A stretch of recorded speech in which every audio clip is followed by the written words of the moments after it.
Didier, l'extraterrestre et le raton laveur.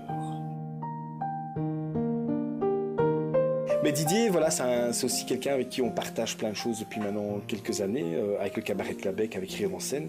Il avait des rôles qui n'étaient pas forcément marquants, même si l'extraterrestre, je trouve, visuellement donne très très bien, mais c'est un sociétaire, hein, donc c'est une personne qui fait vivre une troupe et qui amène toujours sa touche de bonne humeur dans une compagnie. Et donc voilà, je trouvais que c'était aussi important qu'il puisse adhérer à ce type de projet-là.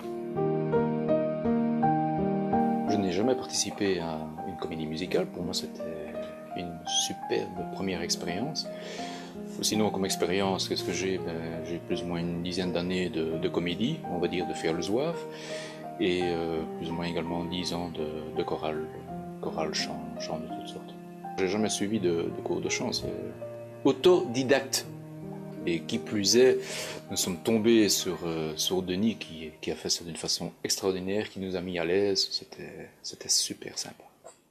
Ah mais c'est bien simple, Émilie. Tu pourrais nous faire à chacun un baiser sur les oreilles. Et on redeviendrait bleu. Et ce serait bien. Au niveau des castings, j'ai beaucoup travaillé, parce que j'ai besoin de beaucoup travailler. Notamment le chant, pour forcément être juste.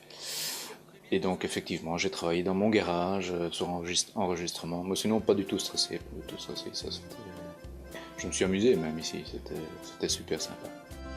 C'est nous la compagnie des lapins bleus, aux oreilles tendues et aux yeux malicieux. J'avais préparé le lapin et... J'avais préparé le grand oiseau et aucun des deux on me les a donnés. On m'a donné autre chose. On m'a rien demandé. Voilà.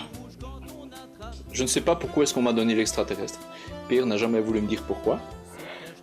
Je ne sais pas, enfin. Et raton laveur, ça m'est resté. Je m'habille plus qu'en raton laveur, pratiquement. La première chose à retenir de tout ça, c'est tout simplement qu'il n'y a personne qui s'est pris la grosse tête. On n'a jamais senti une seule fois, je pense, de la tension. S'il y avait un petit couac au niveau chant, au niveau musique, Denis a l'art de faire passer les choses vraiment dans la rigolade. On voit clairement là où on doit arriver, mais tout se passe vraiment sans stress. Idem au niveau comédie. Quand il y a l'un ou l'autre qui a un petit doute de sa façon de jouer, soit ça venait de Pierre, de Gwen, soit ça venait des autres de l'équipe, je veux dire, tout le monde entourait tout le monde, à tous les niveaux, au niveau chant, au niveau acteur. Super, que du bonheur. Je me suis franchement amusé, et je crois que c'était le mot de tout le monde, c'était s'amuser.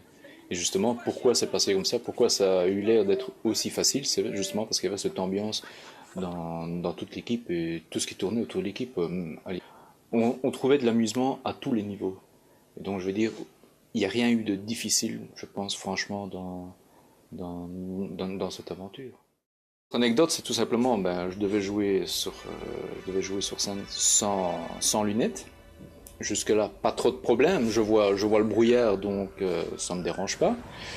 Seulement, je ne sais plus quel jour c'était également avec la fumée qu'on envoyait au moment où je devais monter sur la scène pour l'extraterrestre.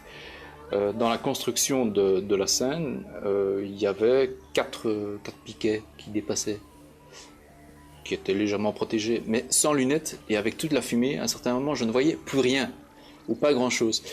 Et donc j'ai attendu un certain temps, je suis resté collé contre l'écran, le temps que la fumée se dégage, pour moi voir où je pouvais aller, de peur de me cogner justement sur ces petits piquets. Voilà, sur ces deux petites anecdotes gentilles.